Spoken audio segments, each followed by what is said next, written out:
Saya kasih pertanyaan kepada saudara. Apa sih yang terpenting dalam urusan jasmani kita?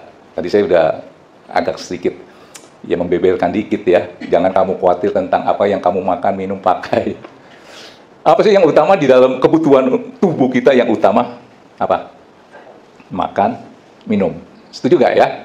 Makanya firman Tuhan berkata, jangan kamu khawatir tentang apa yang hendak kamu makan, minum, pakai. Oke? Apa? Kebutuhan utama kita adalah urusan kampung tengah. Makan, minum, supaya saudara kuat, sehat, makanya saudara bisa datang kemari ya. Kalau nggak makan saudara bagaimana? Mati kali ya, karena di Jalur Gaza katanya banyak yang kelaparan. Nah, pertanyaan saya lebih lagi, apa yang lebih penting dari yang tadi yang saya katakan? Dan saudara nggak punya itu, saudara nggak bisa hidup. Apa? Ayo. Napas yaitu udara. Betul nggak? Dan ternyata doa itu adalah napas orang Kristen. Engkau berdoa, engkau sedang menghirup Allah. Nah, ada satu ungkapan begini. Manusia tanpa makan dia kuat loh 40 hari.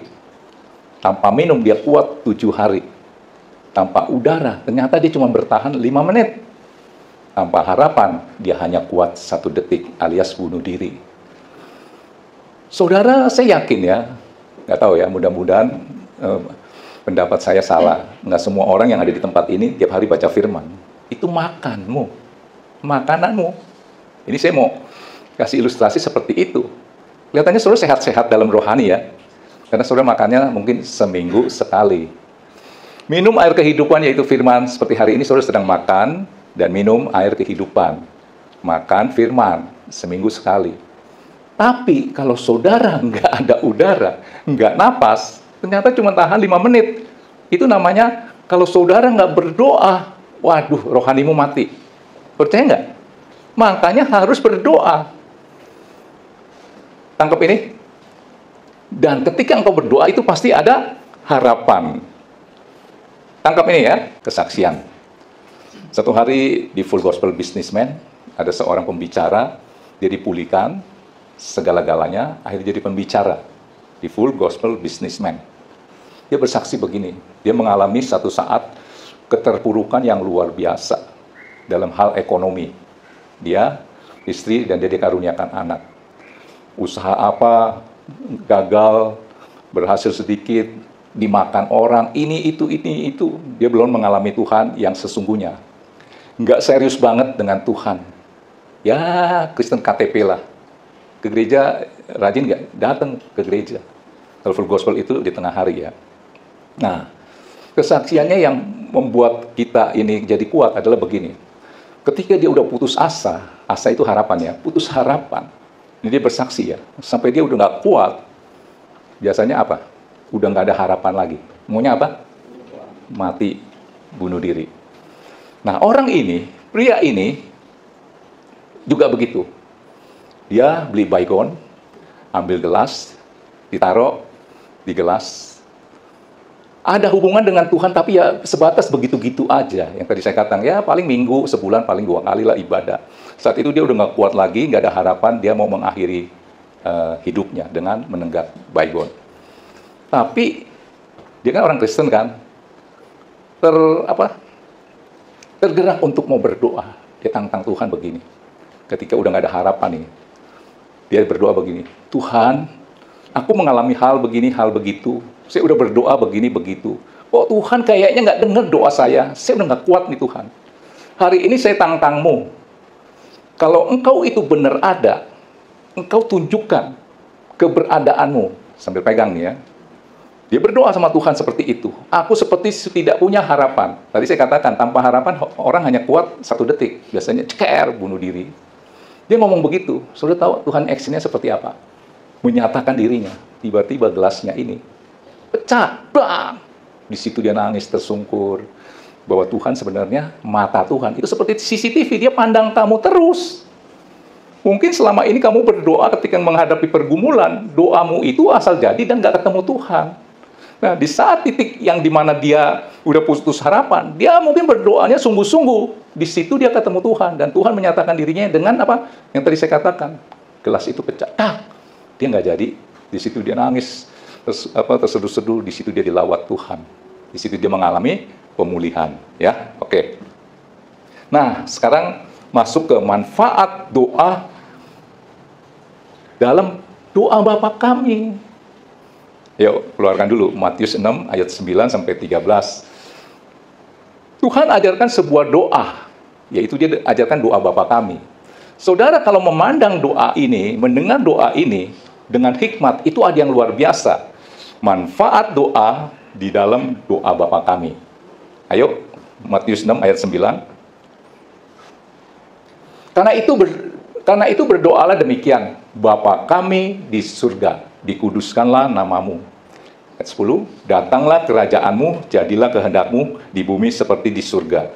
11, berikanlah kami pada hari ini makanan kami yang secukupnya. 12, dan ampunilah kami akan kesalahan kami, seperti kami juga mengampuni orang yang bersalah kepada kami. 13, dan janganlah membawa kami ke dalam pencobaan, tetapi lepaskanlah kami daripada yang jahat. Dan Engkaulah yang mempunyai kerajaan dan kuasa, kemuliaan sampai selama-lamanya. Amin. Ayat 9 balikin. Manfaat doa di dalam doa Bapa kami. Tuhan ngajarin doa itu bukan asal-asalan saudara ucapkan. Karena ada doa Bapa kami seperti mantra. Ucapannya cepat, saking hafalnya itu ya. Saudara harus renungkan begini. Dikuduskanlah namamu. Ketika engkau berdoa ya, merenung dong. Apa arti dikuduskan? Kalau saya nih berdoa, dikuduskanlah namamu melalui perkataanku, tindakanku, pilihanku, keputusanku, hidupku. Itu yang bisa memuliakan Tuhan. Tangkap ini? Nah, nanti saudara merenung. Dari pagi sampai mau tidur lagi, mau berdoa. Apa yang sudah saudara lakukan? Oh, tadi jam 9 saya ngomel. Oh, tadi jam 12 saya marah. Saya banting piring 2. Nah, itu. Tangkap ini ya. Dikuduskan artinya hidupmu harus bisa memuliakan Tuhan. Ini satu contoh ya. Dikuduskanlah namamu. Pertanyaan saya, saudara sudah menguduskan nama Tuhan nggak? Bangun tidur yang tadi saya katakan. Apa yang terucap di bibirmu? Omelan? Sumpah serapah? Atau pujian? Jujur, apa? Persumutan? Nah, itu contoh. Begitu bangun tidur, puji Tuhan dong. Lihat tangan saudara bisa bergerak-gerak. Perasaan saya nggak pernah minta tangan, kok Tuhan kasih ya tangan. Nah, ini contoh yang sederhana. Kesehatan yang sempurna. Ucapan syukur. Apa saudara ngomel, bersungut, itu kan saudara sedang mempermalukan Tuhan. Kalau saudara mau mengkuduskan nama Tuhan, dikuduskanlah namamu, nama Tuhan, melalui hidupmu. Hidup yang penuh sukacita, puji-pujian, syukur. Sederhananya begitu. Tangkap? Kedua, ayat 10. Datanglah kerajaanmu, jadilah kehendakmu di bumi seperti di surga. Saudara ketika berdoa ini, manfaatnya adalah saudara menarik hadirat Tuhan, suasana surgawi datang ke hadapan saudara. Kalau bicara kerajaan Allah, bukannya saudara tinggalnya di gubuk, datanglah kerajaan Allah, rumah saudara jadi dipasangin karpet. Bukan begitu, itu bicara suasana hati. Tetap rumahmu gubuk, rumah kita tetap sederhana, tapi bisa ada kerajaan Allah itu datang, itu hatimu. Hatimu nanti yang menentukan keadaan. Tadi saya katakan banyak orang yang tinggal di rumah yang 5.000 meter, hidupnya merarat dalam arti mengalami penderitaan, nggak ada kebahagiaan, nggak ada sukacita, rumah tangganya berantakan, dalam arti hubungan nggak harmonis, ada kolam renang. Mereka nggak bisa nikmati. Anaknya kemana, istrinya kemana, dia pulang sendirian. Itu kolam renang yang nikmati pembantu dan satpam. Apa saudara berkata itu adalah istana yang menggambarkan kerajaan Allah? Tidak seperti itu. Nah, untuk mendukung ini coba kita baca Roma 14 ayat 17. Ayo cepat. Roma 14 ayat 17 berkata begini. Sebab kerajaan Allah bukan soal makanan dan minuman, tetapi soal kebenaran, damai sejahtera, sukacita oleh Roh Kudus. Ketika saudara berdoa, datanglah kerajaanmu, jadilah kehendakmu di bumi seperti di surga. Pemikiran saudara kalau kerajaan makanannya enak-enak dong. Tetapi di sini bukan soal makanan. Tetap makanmu itu tempe dan tahu. Tapi saudara itu bahagianya bukan main. Daripada saudara makan stik daging, wah, hatimu penuh kebencian. Karena Amsal berkata, lebih baik sepiring sayur disertai dengan kasih daripada lembu tambun disertai dengan kebencian. Itu. Jadi saudara berdoa itu bicara hatimu. Supaya kerajaan Allah, suasana kerajaan Allah, apa suasana kerajaan Allah? Kerajaan Allah bukan soal makanan dan minuman, tetapi soal kebenaran, damai sejahtera, dan sukacita oleh Roh Kudus. Makanya tetap tahu tempe, hatimu bahagia, penuh damai sejahtera, sukacita oleh Roh Kudus. Mau seperti itu? Oke, ya. Nah, di sini ada kata-kata kebenaran. Saya mau katakan, saudara kalau punya hati yang haus akan kebenaran, itu saudara akan dipuaskan. Coba keluarkan dulu sebentar, Matius 5 ayat 6. Itu yang saya minta tiap hari. Karena manusia itu bisa mengucap syukur dengan hati yang tulus, dia harus ada kepuasan di dalam hatinya. Tapi kalau saudara bilang mendapat sesuatu, harta benda, saya mau tanya, bisa puas gak? Punya satu, pengen dua. Punya dua, pengen tiga. Nggak ada habis-habisnya. Tadi kerajaan Allah bilang apa? Kebenaran. Coba kita baca ini. Berbahagialah orang yang lapar dan haus akan kebenaran, karena mereka akan dipuaskan. Ketika saudara mengalami kepuasan, ucapan syukurmu pasti tulus. Tangkap? Bukan kepingin punya mobil, dapat mobil, ya anggaplah mobil apa nih ya? Agia gitu ya. Saudara bahagia. Tapi lihat tetangga naik BMW. Saudara jadi nggak bahagia. Kenapa? Nggak ada kepuasan. Kalau kepuasanmu itu ditakar dengan cara yang tadi saya katakan, apa kendaraan atau apa gitu ya. Tangkap ini. Terus lanjut ayat 11. Nah, ketika engkau berdoa, ayat 11-nya kan dikatakan begini. Tadi. Matius 6 ayat 11. Matius 6. Yang doa Bapa kami ya. Lihat. Berikanlah kami pada hari ini makanan kami secukupnya. Ini manfaat berdoa di dalam doa Bapa kami, saudara bisa berkata cukup, itu bicara hati. Ya. Supaya hatimu bisa berkata cukup dengan apa yang ada padamu. Cukup di sini bukan bicara jumlah. Tadi saya udah cerita tentang misalnya kendaraan. Di kendaraan kan ada yang tingkat 1, tingkat 2, tingkat 3, tingkat 4. Nggak ada habisnya. Cukup itu bicara keadaan hati. Supaya hatimu bisa berkata cukup dengan apa yang ada padamu. Itu karena manfaat doa ketika engkau berdoa seperti ini. Berikanlah kami pada hari ini makanan kami yang secukupnya. Saudara bisa berkata cukup. Walaupun di hadapan saudara kelihatannya sederhana. Tangkap ini. Hatimu. Jadi dalam berdoa itu hatimu yang didoakan. Ya, fisik itu sebab akibat. Ketika hatimu itu menjadi hal yang luar biasa. Sehingga hatimu yang menentukan keadaan. Ayat 4. Ayat 12-nya.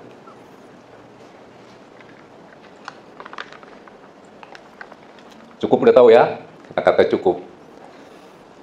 Dan ampunilah kami atas kesalahan kami seperti kami juga mengampuni orang yang bersalah kepada kami.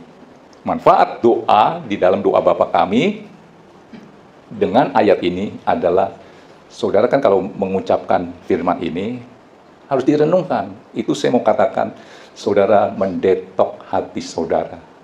Apa itu mendetok? Buang sampah-sampah busuk di dalam hatimu. Kebencian, kepahitan, iri hati, kesombongan, ketersinggungan. Itu sampah busuk. Saya nggak yakin orang yang punya yang tadi saya sebutkan, hidupnya mukanya ceria. Pasti mukanya cembetut. Betul nggak? Bapak di surga nggak mau lihat anaknya mukanya cembetut, asem. Lah karena banyak sampah. Makanya firman-Nya berkata, ampunilah kami akan kesalahan kami, seperti, garis bawahi kata-kata seperti, kami juga mengampuni orang yang bersalah kepada kami. Wah, ada apa nih? Buang cepet-cepet. Jangan disimpan. Jangan dibawa tidur. Taruhnya nggak jauh lagi, dibantal lagi. Saya pernah katakan, sehat tidaknya kamu tergantung dari makanan terakhirmu sebelum tidur. Betul ya? Sebelum tidur nih 5 menit lagi mau tidur makan apa gitu ya. Itu menentukan kesehatanmu loh. Nah, kesehatan rohanimu tergantung makanan terakhir daripada pikiranmu. Mikirin musuh, mikirin si Anu yang saudara benci, dendam kusumat. Itu kan saudara taruh di bantal saudara nih. Saudara tidur dengan sampah busuk itu. Kurang ajar lu lihat lu besok nih, bahwa saudara rancang nih. Mungkin saudara saking kecapean, ketiduran. Artinya 2 menit sebelum saudara tidur, makanan untuk pikiranmu itu kebencian, dendam kusumat, maka tidurmu pasti nggak damai sejahtera, betul nggak? Ya itu, karena makanannya itu menentukan kesehatan rohanimu. Tangkap? Jadi istilahnya introspeksi diri, ya. Buang sampah itu. Kadang-kadang sampah yang 10 tahun aja masih dibawa-bawa, diingetin, ngapain? Rugi saudara, ya. Kelima, ayat 13. Saya baca dulu nih ya. Manfaat doa dari doa Bapa kami yang kelima adalah untuk terhindar dari dosa-dosa yang tersembunyi. Kita saya bahas. Janganlah membawa kami ke dalam pencobaan, tetapi lepaskanlah kami daripada yang jahat. Dan Engkaulah yang mempunyai kerajaan dan kuasa dan kemuliaan sampai selama-lamanya. Amin. Janganlah membawa kami dalam pencobaan, berdasarkan ayat 13 ini adalah supaya saudara terhindar dari dosa-dosa yang tersembunyi. Jangan dimasukin ke dalam satu pencobaan di mana saudara nggak akan kuat. Itu yang jahat. Supaya nggak masuk ke dalam pencobaan. Apa artinya? Saudara akan terhindar dari hal-hal ini ketika engkau berdoa seperti ini. Maaf ya, saya sering lihat rumah tangga yang tadinya akur, satu hari diadakan reuni. Hancur itu rumah tangga, itu pencobaan tuh. Ketemu mantan ya. Pernah dengar cerita ini? Mau saya ceritain? Saudara udah melotot nih. Itu salah satu pencobaan. Iblis ngegiring. Kita reunian yuk. Masa lalu, 20 tahun yang lalu. Iya. Siapa yang kumpul-kumpul nih? Tapi lu jangan bawa pasangan ya. Kita kan dulu di sekolah kan belum ada pasangan. Jangan bawa pasangan ya. Ketemu sama mantan, kecantol di situ. Iya bener ini. Ya ada satu hari pelanggan saya dia cerita, ya seperti itu. Habis selingkuh kali ya dia ke toko saya dia cerita. Karena dia angkat telepon, saya nanya, siapa tuh? Ya ini. Siapa? Teman sekolah yang dulu. Lah ketemunya di mana? Ya itu reuni. Udah meninggal si orang. Itu pencobaan. Jangan coba-coba sok kuat deh. Saya kuat, saya udah pelayanan, masuk ke tempat seperti itu. Gue pengen lihat. Saudara harus hindari. Nah makanya disebutkan, janganlah membawa kami ke dalam pencobaan. Lepaskanlah kami dari yang jahat, pikiran-pikiran jahat. Wih mantap juga nih, nanti gue ketemu si Anu nih. Nah itu pikiran jahat tuh. Udah dirancang sebelum ketemu. Tangkap nggak? Itu manfaat daripada saudara berdoa, terhindar dari pencobaan-pencobaan yang saudara nggak akan sangka. Ya, contoh tadi saya katakan, gara-gara reuni rumah tangga itu berantakan. Ada yang ngalamin gitu nggak? Nggak ada ya? Nggak ada. Maksudnya nggak kelihatan.